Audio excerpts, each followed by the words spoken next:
When I have most people do hip exercises, and I mean exercises where we load up our hips, most people end up feeling that in their lower backs. And there's one main reason why I see this happening that not many people are addressing. You can address the hips and the mobility there, but the problem is actually coming from above a lot of the time. And it's generally coming from what's happening at the rib cage. Most people nowadays have a rib cage that is collapsed, so we develop our postures into this rounded posture where our rib cage becomes collapsed, and we lose the ability to be able to decompress and expand and extend through our thoracic spine. So two things tend to happen when I give people hinge type movements where we want to load up this back chain.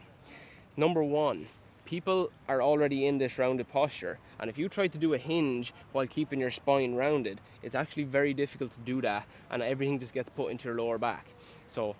what normally happens first is people will stay in this rounded posture, and we do our deadlift like this, or we do a hinge like this, where we're actually just getting like rounding through our spine, and we're not fully engaged through that back chain, and that doesn't allow us send the load into the hip where we would like it to go.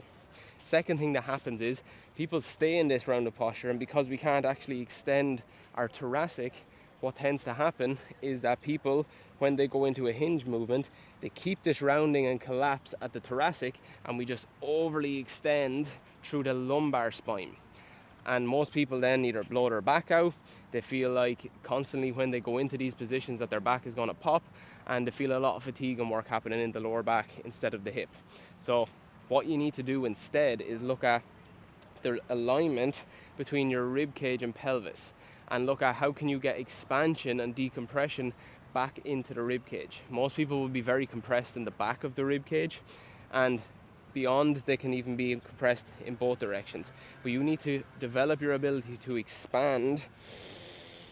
your rib cage and axial skeleton to create space, and then teach your body how to get back that thoracic extension so that you can now fully engage that back chain for movements like a deadlift, if that's what you're into, or some kind of hinge movement, or even lunge movements where we want to load down into our hip. The key to accessing your hip is what's happening throughout your entire body. Your hip is your body's primary hinge point, but if it can't get that because we're all stuck in these flexed positions, then it's going to find it somewhere else, and that's generally going to be somewhere in your lower back. So get back, strengthen your back chain, and that starts first with decompressing what's happening at the rib cage and the pelvis, and creating length and expansion back in that axial skeleton so you can then engage your thoracic extension.